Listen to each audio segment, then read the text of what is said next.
Don't forget to enter.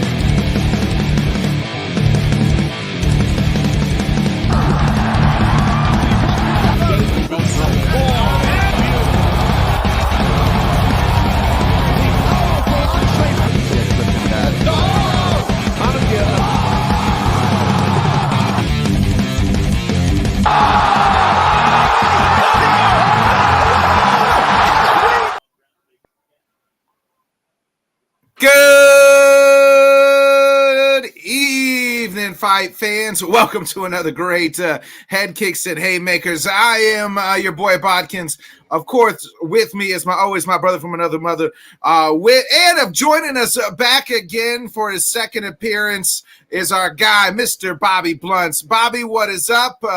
Boys, let's jump right into it. I owe you guys an absolute apology. You two, I tip my cap to you guys. You guys said, hey, Bilal is going to win. And I said, no way, he's not. But Bilal put on the best performance of his life, I felt like. Leon admitted he was sluggish and slow. He looked sluggish and slow. But Bilal did not. He looked beefier, stockier. And he gave it to Leon. I had it pretty much how the judges had it. I gave rounds 1, 2, and 4 to Bilal, rounds 3 and 5 to Leon. And I said it was going to be a decision. And I will say this: I do think they're just keeping that seat warm for my guy Shavkat. But Bobby, we'll go to you. We'll start off right here. Your thoughts on just the main event before we kind of talk about the rest of the card. I mean, I was very impressed. I mean, even though I picked Bilal to win the fight, I thought it was going to be a lot more even. And, you know, he moved forward with the striking. And then when he shot that first takedown, like everything just changed right there. Like the environment, like, I mean, granted, the crowd was kind of tired because of the time frame and shit, but it just went silent in there. And, you know, the way he was keeping Leon off, he was keeping his back to the cage. And then when he was coming off the cage, Leon was like trying to block with these elbows. And Bilal was just like hitting him with the uppercut. Like you could tell he studied Leon very well. Like, I mean, I personally scored it. I only gave Leon 1 round. I know a lot of people give him the 5th because of the damage with the elbow. But I think Bilal just had a lot more control. But, I mean, like you said, it's kind of a moot point because he won the decision either way. And, yeah, like you said, best performance of his life. And then some. It's the thing I love the most is immediately we're already back to dismissing Bilal.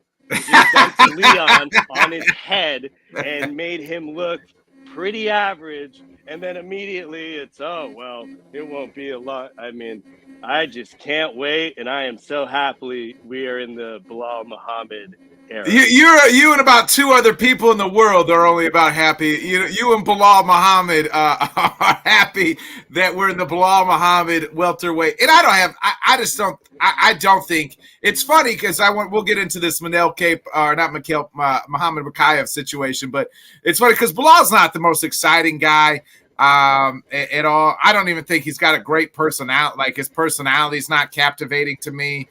I don't really quite know a lot of like his story, and I get wrapped into guys' story and things like that. And I got wrapped into Leon's story partly, and that's why I kind of became a Leon fan, even though he was kind of a decision fighter.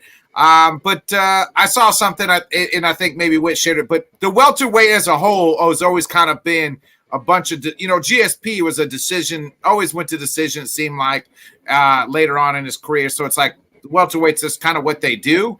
What was your thoughts remember the name? We're going to have to remember his name because he's forever a UFC champion. Man, listen, we were just off camera. We were talking about it, and I wanted to do something to commemorate the moment because when the song, and I had to look it up, it's My Blood is Palestine. When My Blood is Palestine dropped, okay, we don't know that the Palestinian immigrants and a lot of the people who are going through the struggle in that, we're not political here on this show, but there are a lot of people who flood to Europe they started showing the camera in the arena. There was a lot of Palestinian flags. The crowd went nuts, and then all of a sudden, it's Bilal Muhammad coming through, and I can agree with Bobby. I literally gave Leon one solid round, and in my mind, as I look at the stats from that night, bro, if the takedown, there's nine takedowns in 5 rounds. That's not a lot, but the point is the execution and how long he stayed on top of him. If you once he was down, Leon wasn't getting up. If you would have squinted a little bit, you could not have told me that was not Khabib. Okay, that is what it reminded me of. Is that constant, and it's and don't get me wrong, bro. It's not exciting. It's not that stand up and bang. No, it's get on your back, and I'm gonna pummel you. I'm gonna pummel you for 3-4 rounds, literally. And it was disappointing to me because I felt like there was no sense of urgency from Leon. And once again, I think that 4th round, right between 4 and 5, you got his coach going, "Come on, son, don't let him do this to you." We have to hear his coach motivating him to do anything. But Leon told him to shut the fuck up. I don't know. Yeah. Because the thing is, Leon caught the idea. This is not easy. This was not, and I think we talked about it, on the show last week. Somehow, some way, the preparation for this fight, 1.5 years, is what paid off. And Khabib is literally put out the little video I think a day and a half later, was like, "Yeah, don't look at me. He did this himself. He trained hard." Yeah. But no, that looked exactly almost like what Khabib did to Conor. Let me stay on your back. Let me ride your back. Let me tap your face. The punches didn't really matter, but it's the frequency. And now when you get tired of getting hit in the face, you move your arm. I get to change positions. We have to do a lot of the things that Leon is not good at is what that type of style does to Leon. And I don't know if it's you or somebody got some bad feedback coming through. Do you hear that? Is that you? I think it's. I think it's you, Whit. It's like, yeah. I get it's like a vibrating noise. Okay, hold on, wait. Yeah, there it is. It was Whit, or it was definitely Whit because now I don't hear it. Bobby, what do you think is kind of next for Bilal? To me, it's Shavkat. There's not a clear cut number 1 contender. No, there is. It's Shavkat. You think it is? A lot of people. Yeah. So I've had this discussion with some of my other good friends, and one of my buddies said he feels like Shavkat needs a top 5 win, but I'm like, Islam won got a title shot off of beating Bobby Green, you know what I mean, and who wasn't even ranked. So yeah, wait, it's doing it again. We get some bad feedback, guy. Yeah. Oh my God. Static. There, yeah, now you're good. Oh, and he muted though.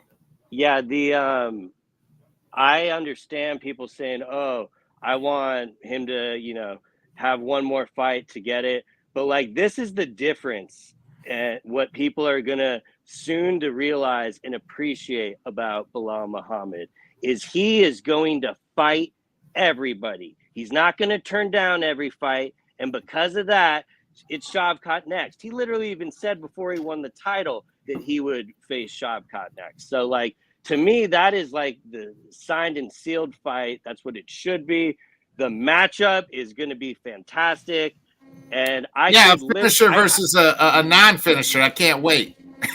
I could literally see it being in Abu Dhabi with Islam being up in the air with his hand and stuff. It would not he could turn around in 3 months. That's the type of guy we're dealing with.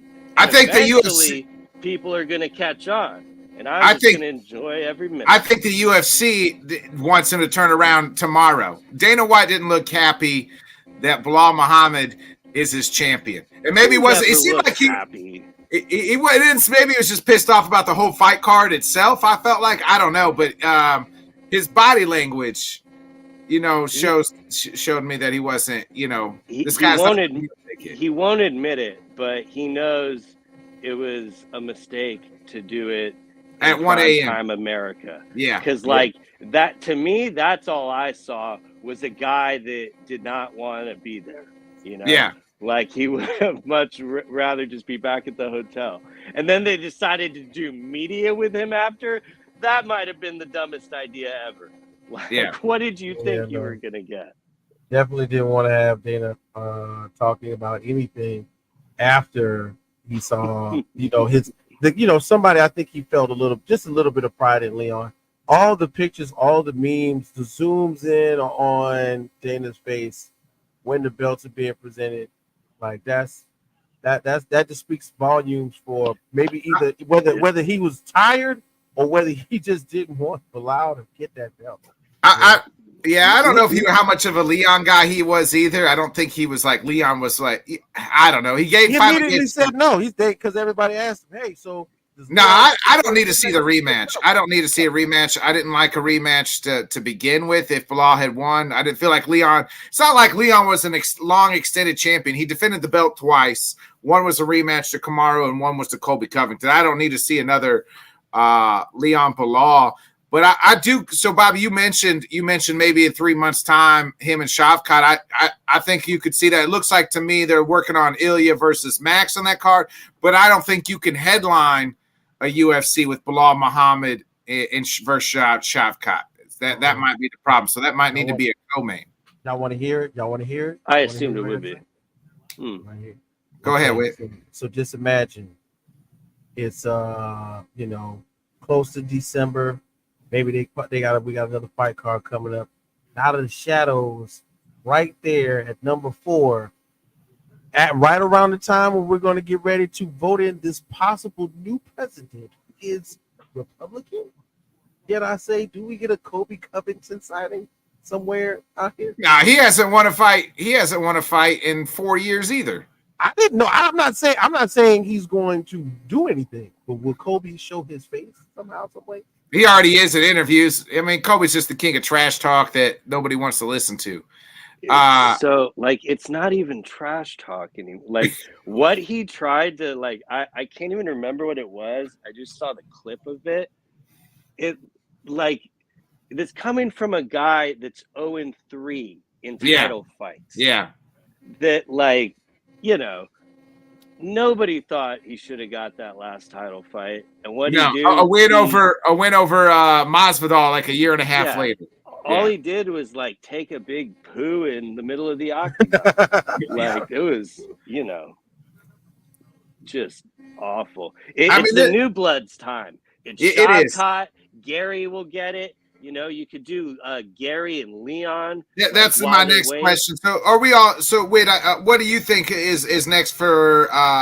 Is it Shavkat next for the title? Somewhere in there, I got to be honest with myself, and what I would love to see is Shavkat for the title. But what I think, and I remember saying this, is if Bilal wins, this gives that 3 through 6 toss-up happening, especially if Kamaru, who's constantly on the show, on his podcast, saying when I'm healthy, like as if he's not or something. You haven't fighting over a year. How much more healthier do you need? Them knees ain't getting any better, Kamaru. I don't know, but but the point is, if Kamaru throws his hat into the ring, do we? He got to win one. He got to win one. That's what I'm saying. Do we see a Kamaru? Maybe Ian Gary, or then we get Shavkat Leon, not Shavkat Leon, but Shavkat Bilal, and then the winner of that two goes. By the time in my mind, what I'm saying is by the time we get to 2025, June, July, we'll end up with Bilal Kamaru or Bilal Shavkat somehow, maybe. Because I think they're going to put one more fight in between somebody like Shavkat. Well, Bilal said he wants to turn around pretty quick. Said he wants to get one more in at the end of the year. I mean, what's that the sound cool? That sound cool to you? what's the what? I don't know when the is it in 2 months' time? Maybe the Salt Lake card. They could put him on that and just let him die. No, he's too big. No. He's Dana's too a big bit- time to go on that. Yeah, Dana's a business fan.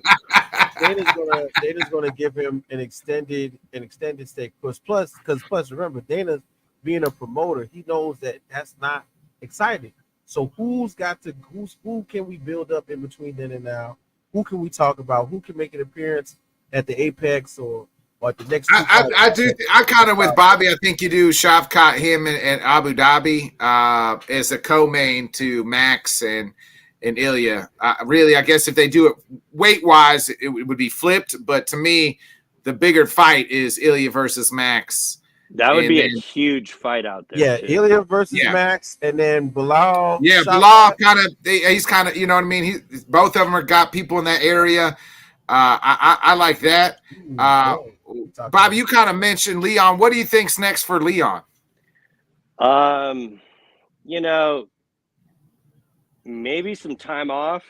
I don't mean like an extended time, but we didn't mention that him getting dumped on his head. Like I think you got dumped on your head, boy. Like after that happened, he was clearly not the same. Yeah. But realistically, I could still see him wanting to turn it around. I think him and Ian Gary is too much of a layup because we're not going to get Shavkat versus Ian when they could like you said, they probably want to turn Bilal around quick. So, Shavkat is the perfect person for that. And like, if the Connor and Chandler fight is actually going to happen in December, they could put Gary and Leon on the co-main of that. Yeah, I like that. I mean, I think, and legitimately, I think that's Leon's only way back to the title. And they probably still wouldn't give him a title shot after that, even if he did something impressive. Yeah, he had to win 7 in a row to get the first title shot. He's probably got to win 10 in a row to get to the second one. Yeah, him and Bilal Muhammad literally had the same career path. That's what, and I kind of mentioned it's funny that he dismissed Bilal all week, and it was like, oh, that was him and Kamaru. 2 years ago when Kamaru was dismissing him the first time in the Yeah, it's wild to see the fighters' evolutions with stuff like that. Yeah. I never thought he wasn't not giving Bilal the title shot, but when that fight wasn't signed, I found it a little hypocritical that that's the guy you're not going to give a shot to, the guy that's basically you. Yeah. But, it eventually all worked itself out. But I think that'd be the best fight to get Leon back in there, and probably the most motivating fight for him too, And I like where you're coming from with that. But what if the upset happened? Because I think that Gary and Leon having that'd be a striking match. I like it. I think Gary would probably try to wrestle in that, but I like that match. Yeah, Leon Gary sounds exciting to me. But if the upset is pulled and now we get somewhere where Gary gets a little closer up. Well, if Gary beats Leon, he's next for the title. Definitely. If Bilal and Shavkat happen, then you do Ian and Leon winner. If Ian wins, then he can be Shavkat's next victim. And I like that. And once again, I just have to say it because for some odd reason it just sounds interesting to me. What if Kamaru decides to come back and he has to face? He's not going to go straight for the title, of course not. He's got to have he's on a 3-fight losing streak. So I mean, then it's be him and you could do him and JDM or somebody like that. Got to fight somebody. Is my point. He's got to fight somebody. As long as Kamaru's still talking and he still says, when I get healthy, his knees are never going to get healthy. I'll believe when he's coming back, when he comes back at this point in time. I mean, at this point in time, he's like John Jones and Connor and Stipe. They're all grouped in together. They talk grouped together, yeah. They all talk, but I ain't seen them in the octagon in about 3 years. Stipe, John Jones, all figments of my imagination. That just, Go ahead, Bobby. So imagine from a year from now, okay? Like in 1 year, Bilal has Shavkat, Gary, and Usman for title defenses next year. Where would you put him in the welterweight ranks of the greatest to ever do it, or however you want to classify that? If, and that's a big if, because I don't see him getting past Shavkat, much less the other two. I think he could probably beat Kamaru Usman right now. I would give him 50-45s him. Realistically. Yeah, I would give him Kamaru. Him and Ewan would be a fun one. I mean, I'd put him next to GSP. GSP's reign was just longer. But, I mean, if you did that in such a short amount of time, it would kind of remind me of Charles Oliveira when he was just knocking cats off for dogs like that. And I know that's a different division, but I'm just using that as somebody whose reign was short, but man, like he had a reign where he was knocking off top dudes, so to speak. Yeah, it's just that's why I'm like so excited for this division now, because there's so many stories that can like be told. Like, not that Leon wasn't doing that, but like, all these guys have been kind of available for a while. And granted, the Kobe fight is what screwed it all up. I mean, that burned us for like 6 to 7 months, but and then the fact they didn't put him on UFC 300, you know what I mean? And then it delayed it more, like they should have just put it on 300 and called it good, Could you imagine if that shit that happened on Saturday happened on 300? Then you would have had like, oh, what's wrong with Dana? Like, that would have been That would have been a good mix, though. That would have been a nice mix. Yeah, let's get into the co-main main event. I told you guys this one I had 1,001%. I said, I can't believe. First, you got my boy Whit picking Blades over here, like what I mean. And Bob, you thought that Blades was going to take him into deep waters. I said, absolutely not. I said, it's over. I thought it would be an actual fight. I said over before the second round, or in the second. Shit, it was over before the second minute started. Tommy Aspinall is the best heavyweight in the world. I've said it once. I'll say it again, baby. Tommy Aspinall is the best heavyweight in the world. And he proved it again on Saturday night. Whit, go ahead and tell me what happened to your boy Curtis Blades. It's called repeated shots to the crown of your head. All right. So in reality, man, and I'm watching it in real time going, I'm just, you can do it. He can.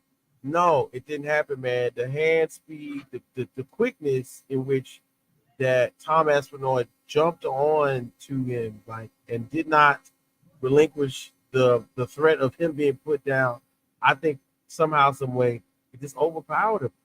He probably is somewhere thinking in my mind, if he didn't hit that hard. Before the fight, he probably thought that Tom did not hit that hard. Maybe he wrestles way better. But nah, man. Curtis Blades, the most takedowns in heavyweight history. Nah, man, you got rocked by Tom Aspinall, bro. And it hurt my feelings to see it, but Tom put on a display which warranted him exactly what he did, his call out at the end, where he says, don't you people want to see me fight John Jones? Crowd went nuts. Hi, John. My name's Tom. Right. I think you're really good, but I just think I'm better than you. Yes. Crowd went nuts. And literally that type of showing, and I'm willing to admit that I was wrong, that type of showing warrants you to say a name like John Jones or Stipe, or but for the money's sake, for the people's sake, yeah, you're gonna say John. But hey, if Stipe wakes up, gotta take Stipe, whichever one comes first. Bobby, your thought on the co-main? So when that started, it was, Tom took some shots. He And I did. was like, It oh, didn't phase him shit. though. No, It didn't phase him. And he took him, and that was about the end of the fight.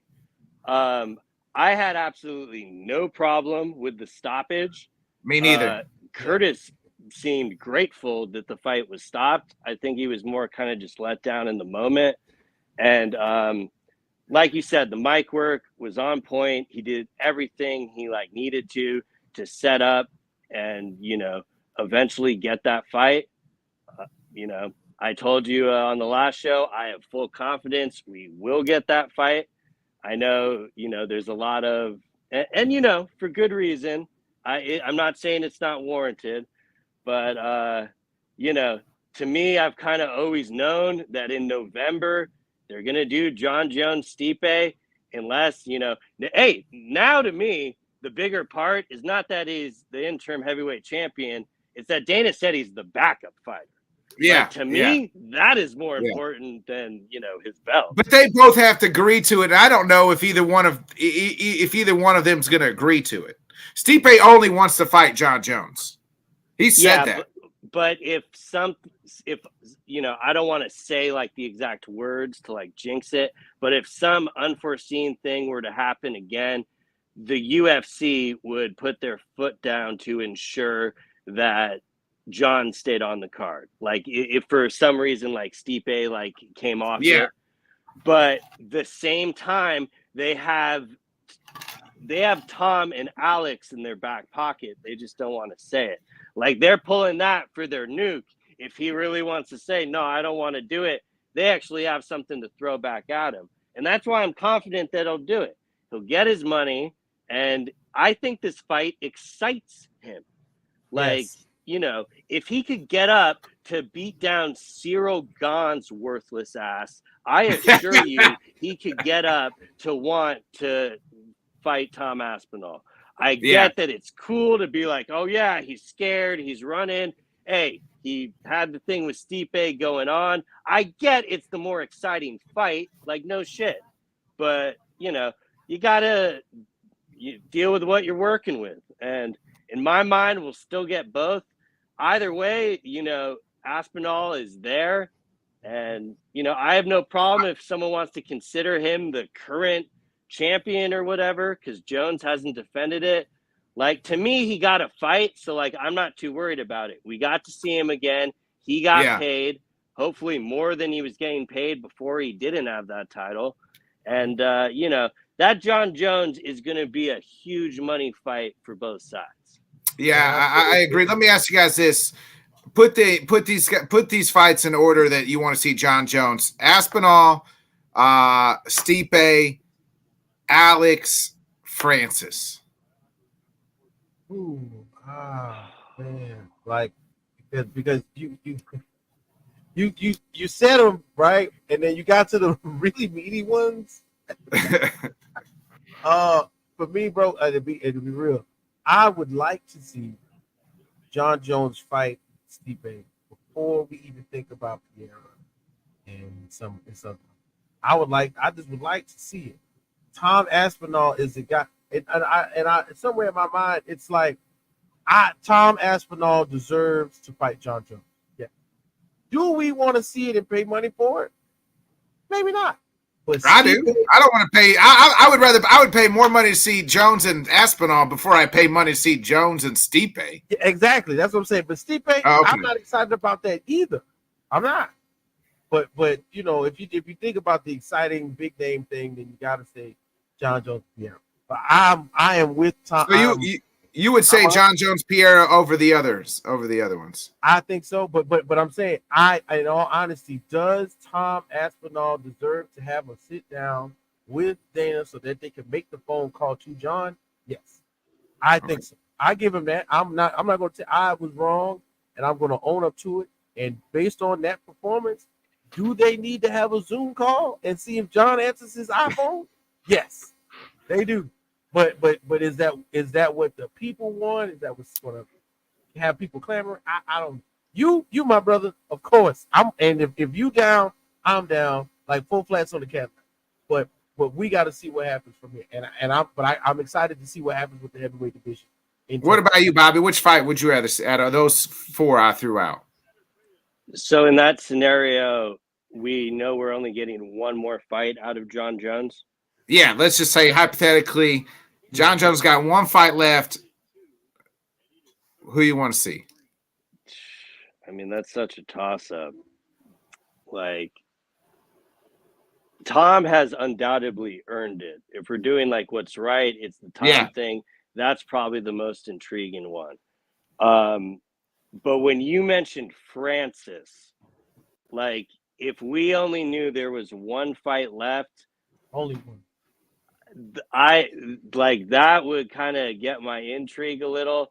Like I thought that John would do significantly well against Francis, and I've always like wanted to cross that one off my bucket list. And I've just kind of assumed that we're never going to get to see that. But then when Dana all of a sudden isn't shutting down the co-promotion talk anymore because he's Turkey's buddy, it gets you thinking.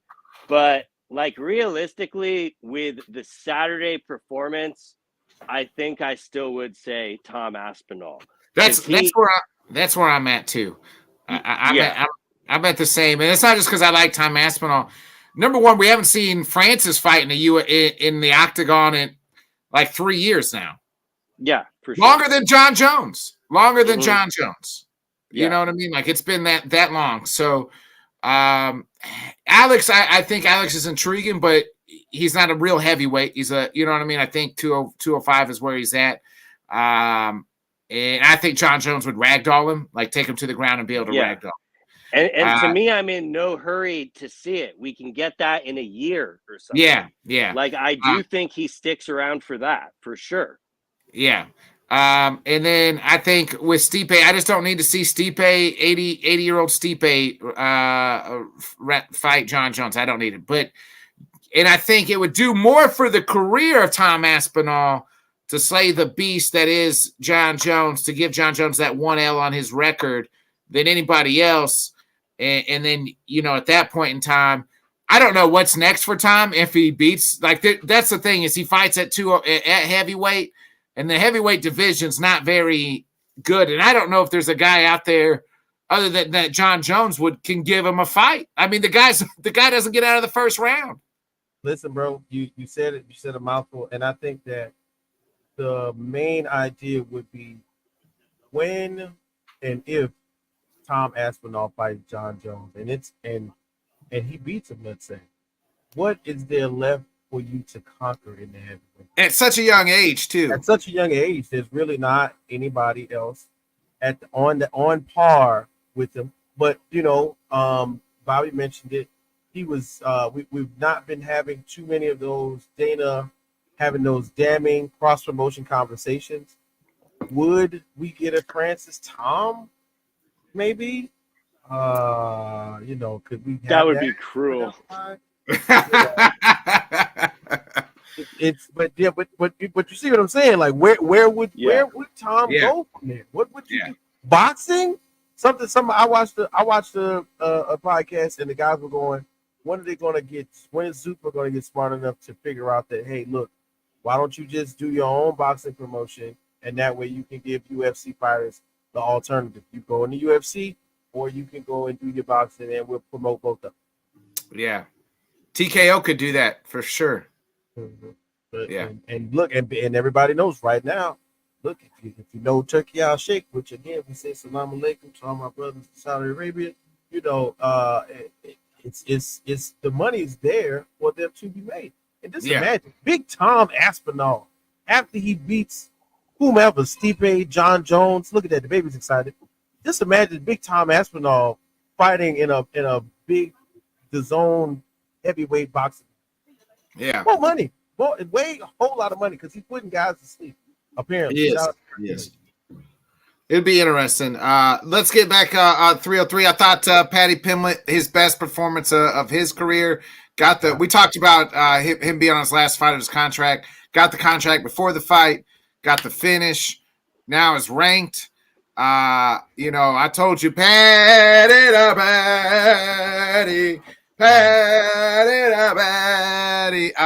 That place was going nuts for that kid. I enjoy him. Bobby, your thoughts on what's next, his performance, and kind of what's next for Paddy the Baddy? I mean, he looked the part for sure. I mean, I really don't know what Bobby Green was thinking shooting on him. So Bobby came out and said he tripped on a leg kick or something. Wasn't shooting, and he just got caught. Oh, really? Okay. Yeah. Yeah. Because everybody's like, why the hell would you shoot? And he's that's like, even more impressive then. Yeah, no, he looks like he literally should be ranked, which he now is. And I love that Moicano fight next. Me too. Or give him give him Benoit. Like, give him the winner of that. Like, I don't think they need to put the kid gloves on him anymore. He can fight ranked guys, and we remember like how we used to think of Sean O'Malley before that Peter Yan win. A lot of people would say, "Oh, this guy's never going to be champion." He's fighting cans. He's beating guys that you know what I mean. Yeah, and then all of a sudden he beat Yan, and the rest is history. So, allegedly beat Yan. Well, I mean, he got the win, which got him, the title. Yeah. But I just find it like very, very interesting, like when you see like similarities in things like that, and he's kind of always gonna get that like hatred and stuff. So he seems like he knows how to work with it, and it doesn't seem to be affecting his work in the cage. No, I think I'm with you. I don't even think you really need the win. He can get the loser or the win. I think just do him and Moicano, because they have some bad blood and both kind of rising stars. I do like Moicano. Let me look at the rankings. I pulled it up here. What's Moicano ranked off the top here? He's maybe like 13. Yeah, Moicano's 10, so that would be a perfect. Oh, yeah. Moicano's 10. BSD is 12. So I like just do him and Moicano. Really, I mean, I know that him and BSD are getting ready to fight. I don't mind the Moicano fight. Or what about? I like this guy too. And he's been out with the ACL, Rafael Fiziev. I wouldn't mind him and Fiziev going at it. That would be a fun. Yeah, that makes sense. Patty and Fiziev? Yeah. That's a step up. That'd be interesting. Yeah, I mean, Rafael is number 8 right now, so. And he hasn't fought since the Gaethje loss, right? No, he fought another time and he tore his ACL. Oh, yeah, that's what it was. Okay. So, first fight coming off that. Yeah, that'd be interesting. I mean, that would definitely be, he's trying to climb the rankings, That's a good one. Yeah. And the idea is, of course, coming back from injury, you want to test it. You want to see what you can do. But then you get a fight. You're fighting a guy lower than you instead of fighting a higher guy. So you're getting in that rankings. If you're Fiziev, it works well because hey, I don't want to fight maybe a top 2 or 3 guy coming back off the injury, but I can fight the number 15 guy just to kind of get my feet wet. And the thing is, Patty's scary at 15. It's not like this is a weak 15. Yeah, Patty's scary at 15. So the eyes will be on you, and you go, look, I just want to show everybody I'm back. This is the new Fiziev. The old Fiziev is gone. New Fiziev is dead. Let's see what I can do against somebody like Patty Pepper. And to me, I think, bringing into the accountability, like, hey, look, that'll stylistically be a fight where it won't be boring. You know what I mean? I think that would be actually a good idea. Who's number 13? Let me look at the rankings here. 13 is Jalen Turner. Yeah, my guy. Jalen Turner. Where's Jalen Turner. Burner Turner almost quit. I like him versus Dan Hooker too. Yeah, Dan's getting ready to fight. Is it Dariush? Or no, Gamrot. Gamrot. Yeah. That should be a war. What Neil Dariush got going on? He doesn't have a fight. Looks like. Nah, he's on a 4-fight skid. That's why. Who did he walk out to the cage? I didn't even recognize him. Darush? Yeah, he looked old. He looked so old. He walked with he walked out with Bilal. Was it? Or I thought it was like last week's Apex or something. He walked someone out. I can't remember. I swear it was I don't know. Bilal, and he looked like his hair. He's already got like a lot of gray, but he's like silver and black gray. Yeah, it Like was wild. like Magneto gray. You know what I'm saying? Yeah. Finish out our 303 talk real quick before we get into this weekend's card. RoboCop, RoboCop had a nice win. Arnold Allen had a nice win. Arnold Allen with the big win? Real quick, what do you make? What's next for Arnold? Give him another top 5 type guy. Let me look at the featherweight rankings here. I'm looking. Arnold is 5. I like him and Yair Rodriguez. That'd be a pretty good scrap. Yair Rodriguez. Brian Ortega's too high. Of course, he's got something wrong. Any other Bobby? Any other takeaways from UFC 304 over Saturday that we haven't? Only the one guy that's no longer on the roster. That fight was the funniest thing I have ever seen in my life. Like, you have two guys that are acting like they are going to literally throw hands and have to be held back the entire time. And then the fight starts, and it was not that at all. Like, that was just something else. And then that's why I got moved. Yeah, well, with the egregious shorts grab, I thought that should have been a point, and I think that fight should have been a draw. But, he got the win. I think most people have kind of already forgot about it. There are a lot of people upset that he did not get re-signed. A lot of people are saying he got cut, which I know that's technically what happened, but he actually fought out his contract. So they don't let guys go into the last fight. I mean, look at Patty. They made sure to lock him up. Yeah. So, hopefully he can do something to come back. But, PFL's waiting, baby. He made the PFL's poster boy at a Dana White press conference. I mean, that was my conspiracy theory of the day is, did they let him walk to pretty much, because the antitrust suit is going to trial now. Yeah. So are they doing moves like this, like kind of letting like top guys go to, be like, oh, what do you mean? We're not a monopoly. I mean, granted, I understand that sounds crazy, but like No, it doesn't sound too crazy. It somewhat makes sense. I think he was just too much of a headache. For sure. And it seems like they were tired of the annex. I mean, do they ever let an undefeated fighter like that go? A guy who possibly could have been fighting for the title, especially in a division like the flyweights, where it's not the deepest division in the world. It is. So you must have been a bad headache. Like, that's the thing. Or, you know what I mean? It's hard. It's crazy. His fighting style isn't the most fascinating. I was just thinking, like, they say that about his fighting style, but doesn't Merab have the same fighting style? You know what I mean? Like, just a wrestle heavy. There's so many. Like, in your face, Bilal's like that. I was like, I was just about to say, we just saw Bilal do it. How mad would Dana, and even the guy we're going to talk about here in a little bit, Umar is a lot like that, How mad would Dana be if Bilal's your champion, and then it's Merab versus Umar for the bantamweight title? and listen, you gotta throw Islam in, even though we're suffering from recency bias with Islam and Dustin. Yeah. Islam is the same guy. Yeah, Islam will throw hands, though. I mean, we've seen him do that, and his game's a little bit more developed. So I don't really buy it so much as like they don't like his wrestling heavy style, because there's so many guys that are in the UFC that's what they do.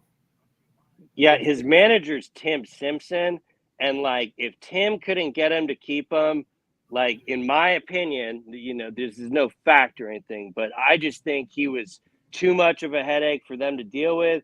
And the size of their rosters, they just like, to them, he's just another guy. Like, they don't really look at all, the accolades and stuff. But hey, PFL's got a, undefeated dude. I think he should go to 1. Mainly because I want to see a ref give him a yellow card. I think that would just be great. But yeah, but all jokes aside, I think one would be a cool place for him to showcase his skills and build up a better name. Nothing's gonna be like the UFC. No. Yeah, and maybe he can come back. People are always, he matures a little. People always can come back. So Yeah, it's not like he Paul Daly the guy. Like he just yeah. So we'll see. That was kind of my other takeaway too. Let me back into. I mentioned Umar. Him and Corey Sandhagen are headlining this week's card. This one's in Abu Dhabi too? Saudi Arabia? I don't even know where this is at. Yeah, no, it's Abu Dhabi. Okay, so they're having this one in Abu Dhabi, and then they're going to have another pay-per-view in Abu Dhabi in October, I believe, right? Mm-hmm. Yeah, man. Yeah. Listen, those guys, those oil barons, those oil tycoons, they got the money. We need something to watch, Dana. We'll pay you. But it is Corey Sandhagen. This is pretty much to me a number one contender fight. Umar wins. He's been told, "Hey, you're next," and I believe Corey could be very well next if he wins. Like and him and Sean. If Sean won against Marab, that would be a hell of a fight, a fun fight. Bobby, how you see this main event going down on Saturday night or Saturday afternoon, I guess? Yeah. So this morning I saw Trevor Whitman training with Sandhagen. Yeah, I was like, ooh, that's enticing. Like, we might have something here. Like, what do we got? And then, sure enough, I see Khabib training with Umar. So it's like, yeah. And I do think there are paths for Corey to win in this fight. Like Umar's last performance, like I would have been a lot more confident if I was Corey Sandhagen taking this fight before that fight. But I just, remembering that fight with Aljo, like how quickly he got his back and everything. I just I think the line is pretty justified, even though Corey is the ranked fighter. So, Corey's number 2, Umar's 10. Corey is the dog on this fight at plus 245. Yeah. Umar's a pretty solid 305. Jeez. Yeah, it's some juicy action. Like it's probably definitely worth it. But, you could definitely see the avenue of why it is like that. I wonder if it does go to the ground, like what kind of fight is it? Like, is it just, because he's got a ground game as well. So I'm very interested in the fight. But if I were to make a pick, I would probably have to go with Umar, unfortunately. What about you? How you see this one going down Saturday? That's crazy because you said the whole thing, Bobby. Like stylistically, if this fight goes to the ground, does the upper hand go to Sandhagen because we've seen it, or because we've seen Umar take guys out, in both center and everything, So unfortunately, I kind of, even though, like you said, the ranking is what you look at the majority of the time. Like Umar's got just a little bit of scary juice poured on this one. You know what I'm saying? Just a little bit. And I could really see this going to the judges' card. Oh, for sure. Yeah. I mean, if it's not, because I feel like this isn't a knockout early type fight. This is one of those 10 takedown or more type fights. And we're going to see a lot of some really good wrestling going on. But when it comes to that, I gotta, Sandhagen's my guy. He's been through some wars, but Umar just by that much, by the hair of his chin, which he shaves. I like Umar now. Yeah, I'm going to disagree with you guys. I just think that Corey is overall just a great martial artist. You look at the guys he's lost to. He got dumped on his head real quick by Aljo. And then he lost to a close fight, which I thought I scored it for him in the TJ fight. And then he lost to Peter Yan on short notice. And none of those guys, other than Aljo, finished him. Those other two guys didn't finish him. They went 5 rounds. One was for the interim bantamweight title with Peter Yan in this exact same place. I think Umar is really good. He's going to obviously do the Dagestanian wrestling.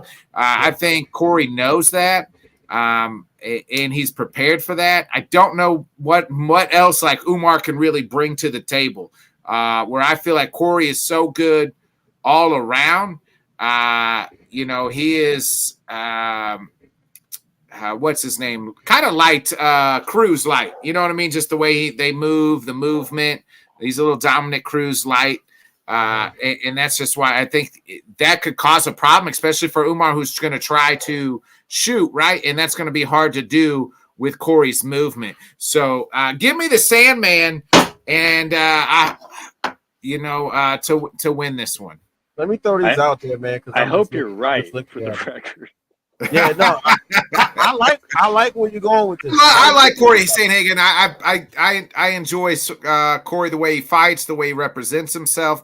Him and Trevor Whitman, I mean, together, that's going to be a good one. No matter what we know, Trevor Whitman's going to be smiling at the end. So, and listen, the point was, you mentioned it, that Dominic Cruz comparison. I like that one. I do like that one. But then I look at these numbers. Take down accuracy, take down defense. The accuracy for Nurmagomedov is 56%. And then the takedown defense is 100%. Never getting taken down. Well, this could be where the rubber meets the road with these two guys. So I'm excited to see it, regardless of the outcome. I do think we get a little bit more striking in this match than we think too. Yes. Because I mean, Umar is, he will throw hands. I can agree. The other main fight on this card, I think we all share bullets on this card. He's the co-main because remember, this was supposed to be Nick Diaz versus Vincent Luque. Oh, imagine that. They had travel issues. Well, we could have told you that when the fight was announced. We didn't need to know that fight wasn't going to happen. We already knew it wasn't going to happen. But I look at the bantamweight down here, number 4, Charlotte, Chito Vera versus, Davison Figueiredo. Figgy is, in fact, the favorite here at minus 148. Chito coming off the title loss. Figgy is undefeated in the bantamweight division. Bobby, what's your thoughts here on these two top bantamweights? Chito trying to get back in that title picture where, Figgy, I don't know how many more fights he needs to win. A guy who's, held a title in previous fight before he gets a title shot, but it might be one more. He might win this one and have to sit out for a minute and then get the next fight. Yeah. I really wish this one was not in Abu Dhabi for Chito. I mean, granted, they both had to travel, but I would have been a lot more comfortable if he was like fighting Vegas or something. And, unfortunately, Chito takes too much time to get it's a going. 3-round fight, too. That's nervous. Yeah. I didn't even think of that with the 3-round aspect. Yeah. But, maybe that has him have a little bit more urgency coming out of the gate.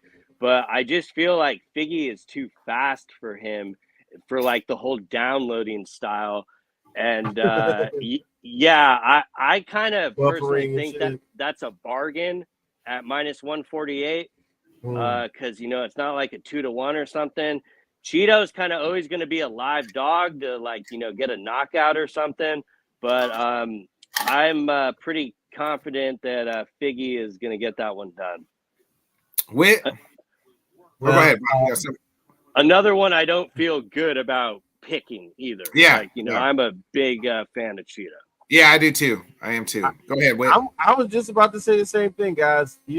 I have hung with Bodkins, and Bodkins has made me like Chito Vera more over time. And then somehow, some way, as I look at what I know from like Davison Figueiredo, Chito with just like I didn't want to call it downloading, but we saw the O'Malley fight, and it looked like he just didn't get started till 4 or 5. It didn't look like he really got it cranked up until 4 or 5. And with 3 rounds and the type of pressure that we've seen Figueroa put on, kind of early, that kind of leads towards him, man. And I don't want to say that, somebody I actually like and admire in their division goes on a two fight losing streak, but it's a possibility that's what's going to happen, man. I like Davidson Figueroa on this one as well, but I like it more once again on the decision side of things. 3 rounds, make it a little long. Lots of. I mean, if Sean O'Malley couldn't finish Cheeto in 5 rounds, as many punches to the dome that Cheeto took, I don't think that Figgy can finish Cheeto. But I'm right there with you. I love Cheeto. I think he's one of the coolest people probably walking God's green earth. Just the way he represents himself, the way he talks. Definitely would like to, take some peace offering with Cheeto for sure. But I'm with you guys. I don't feel great about it picking against my guy. I just think Davidson Figueroa I think the ground game is going to be there for him, and he'll be able to take advantage. And Cheeto, being 3 rounds where a guy, Bobby mentioned, taking the reads, the downloading. You can't do that in a 3-round fight. It almost cost Peter Yan. Peter Yan's the same, very similar way. And it almost cost him against Song Yadong, because when you have a 3-round fight, you don't have time you can't waste time. You can't waste rounds. You can't be like, well, this was round 1. I took my reads. Yeah, but if you lose round 1 and half of round 2, you're putting yourself in some severe danger. And you got to pour it on the second half of round 2.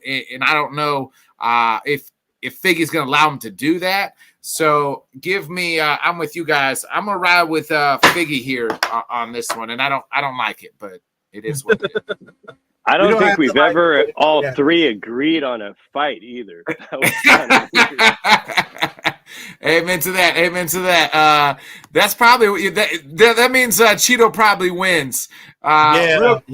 Real quick, man, Tony Ferguson, is this worth the juice, Bobby, at plus 525 for Tony versus. So I saw get his fighter I win. saw that Michael Chiesa was like a minus 750 or something. Yeah, minus what is he? Minus on here they got him at minus 750. Yeah, on yeah. That is wild. Like what suck? If this ends in a draw. Okay. That'd be rough. Tony came out today and he said at the presser he's back to sparring.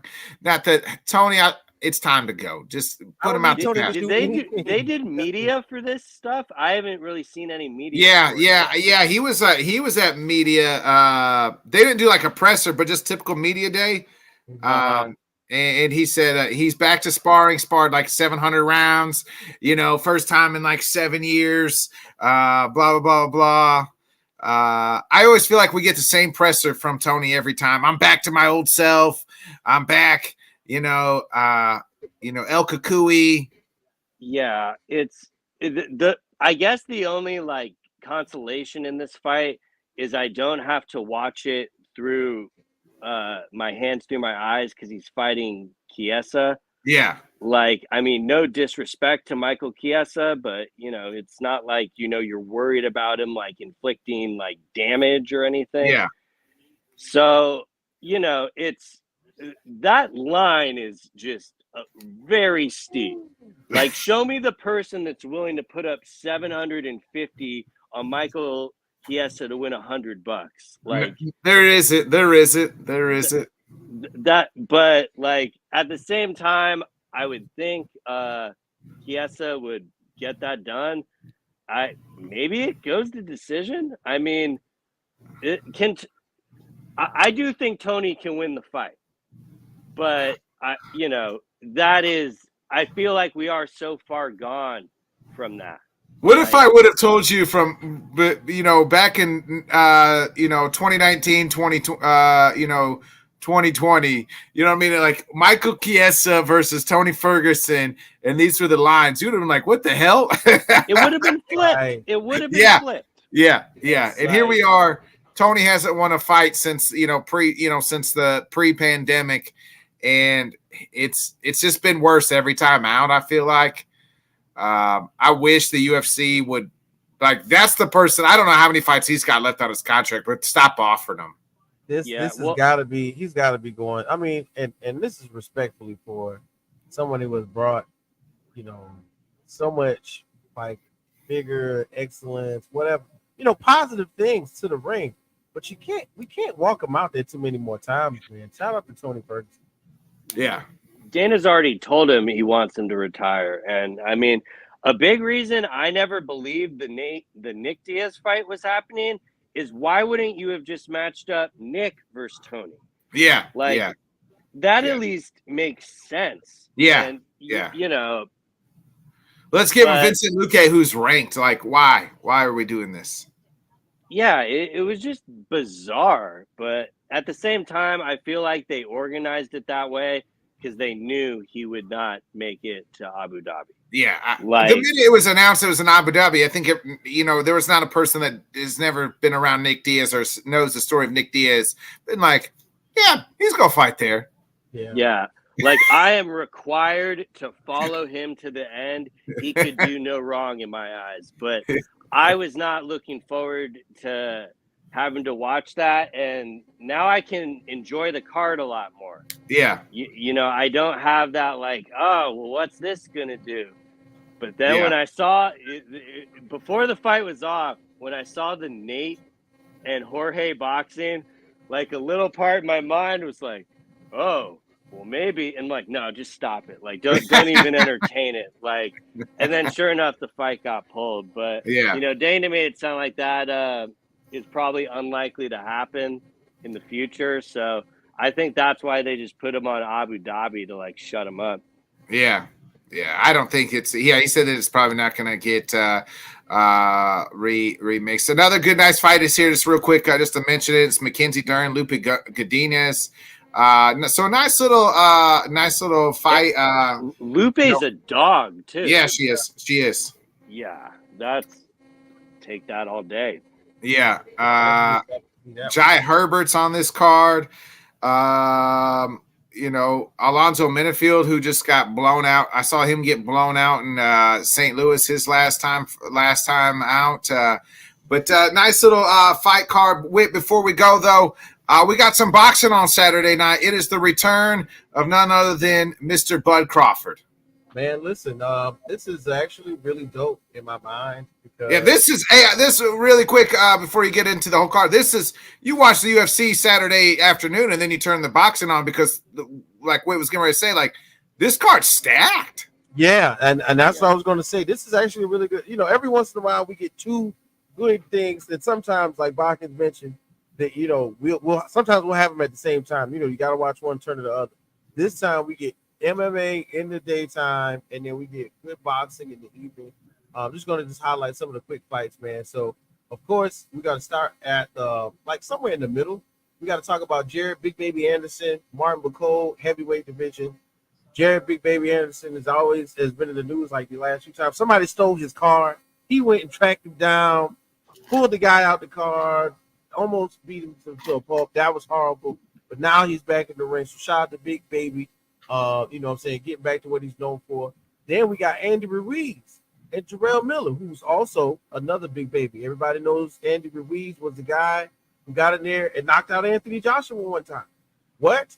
He's back. And this fight has somewhat of those implications between what could happen in the future with the Usyk fight and the Tyson Fury fight. And then, of course, Anthony Joshua is going back to fight. I can't think of his name right now, but these three fights are going to be concurrent, of course. This one being first, then Usyk and Tyson Fury is second, and then we got to have the Joshua fight as well. So somewhere in there, we're going to figure out who's going to go towards the heavyweight contendership and possibly be unanimous, of course, which everybody wants in the heavyweight division. It's really hard to do because sanctioning bodies never agree sometimes they agree in other weight classes, but they really never agree in heavyweight. And then finally we got Madrimov versus Terry Crawford. Let's just say this. Madrimov has been getting really good comparisons. And the idea is Terrence Crawford has already proven himself somewhat. This is one of those, well, if the money isn't here, then where is the money? And everybody's got the same answer in boxing. Who's going to fight Canelo? When is Canelo going to take a chance at one of these with one of these American fighters? But somewhere in here, we got Bud Crawford, undisputed, very hard to do in multiple weight divisions, and he is not. And his mama told everybody on camera, "I used to pay other people to try and whoop my son, and it didn't work." I really don't care who you put in front of Bud Crawford right about now. He's on a streak right now. We're looking at 40-0. It's somewhat unheard of, but then we got to think about the type of display we saw when he beat Errol Spence. You really don't see boxing matches like that. We get, you know what I'm saying? What happened is I think I talked to Botkins about this. We get spoiled because we see Tank Davis knock guys out, in round 7. You know what I mean? We get spoiled by that. But to see what happened with Bud and Errol Spence, where he just pretty much peppered them to death, you know what I'm saying? To DEF, that is ridiculous. So I'm excited to see this one. Got to throw some more boxing real quick. Clarissa Shields beat Vanessa LePage Janice crazy. And now Clarissa Shields, the GOAT, that's the greatest woman of all times, 4 division undisputed women's champion. I don't know who you can put in there. Layla Ali couldn't come back if she wanted to and beat Clarissa Shields. We got Alicia Bumgardner, 15 pounds lighter. The closest thing that we could have to a competitive fight, which is a possibility. But Clarissa Shields went out there and was a DOG the entire time. So big shouts out to Clarissa Shields. If you got a chance to watch that fight, you saw a woman. You saw an angry woman. I don't know who she's married to. God dang, I'm scared if I'm him. Okay, I'm washing the dishes. I'm cleaning the car's vacuumed. Everything's good and clean in my house. She ain't got to worry about nothing after I see her beat the mess out of me. But other than that, man, lots of boxing going on. I'm excited. And shout out to the USA men's boxing Olympic team. We're headed into the knockout rounds as they will, where we will start contending for medals. And of course, we got a lot to hope for USA boxing, as we have not been at the top of Olympic boxing in about 16 years. So we'll see exactly what happens, and I'll definitely keep y'all up. I like it, man. Yeah, Bob, you got anything to add on the boxing front? That Crawford fight being in LA is huge. Yeah, because guess who sponsored it? Yeah, the Saudis. That is why you have the card built like that. And if this thing has success, it literally can change the future of boxing. Because we've seen them all do, the ones in Saudi, and the fights deliver, but that atmosphere isn't there. It's right. just dull. And this, you actually are gonna get the atmosphere. And if they, I really hope they don't try to do a bunch of musical performances. Eminem is performing. Eminem is a special guest. Well, I have no problem with that. What I'm talking about are the the mix and match, stuff that doesn't fit with the card. It's in LA, just let it be. And I'm really excited for that. I don't think Crawford is getting enough credit for taking this fight, because there's very little upside to him. If he were to lose, if he wins, people are just gonna be like, oh, whatever, he beat this guy. But people that know that he's actually fighting someone, it's gonna be a good fight. But I still have Bud winning that, obviously. Me too. Yeah, me too. I think too. I want to see. We got Bud on it for sure. And the thing is, Madrimov and that Uzbekistan fighting style is really somewhat what they compare to that almost Mexican. They're gonna stand in there. They're gonna take a lot of punches, but they're gonna try and take you out as they do. And Bud is such a pugilist, not just a boxer, but a pugilist. he can dissect. He's got the affinity to dissect boxers who's trying to bully him because he feel like he's a smaller guy. So I think this is a really good matchup. And like you said, it's almost nothing that he can gain for beating him, but he took the fight. Yeah, I want to see him and Canelo. He wants Canelo. I don't know if Canelo wants Bud. That's the problem. Yeah, that's the fight for for a couple sure. $1 million, like the wedding dog and cheap. Yeah. Any boys? Any last thoughts before we get up out of here? In the Hoop on Fridays. Hey, check it out on YouTube. LTS. We here. Bobby, any final thoughts? No final thoughts really. Just the stuff that happened with the whole kite fight and stuff. That I will be interested to see how that plays out, like in the next couple weeks and stuff. But other than that, I think we're lined up for a great weekend of combat. So I can't wait. Same. Can't wait to watch this Saturday. I'll be back tomorrow on the LTS show. We're previewing this, the NFC South preview tomorrow night. So be a friend, tell a friend, like, subscribe, folks. It's been another great episode of Head Kicks and Haymakers from my guy Whit, my guy Bobby. I'm Bodkin, so I'm going to hit that outro. Y'all have a great weekend of fights. Hope y'all catch them out. And we'll be back 8 o'clock Central, 9 Eastern next Wednesday. Talk about it all. We'll see you then, folks.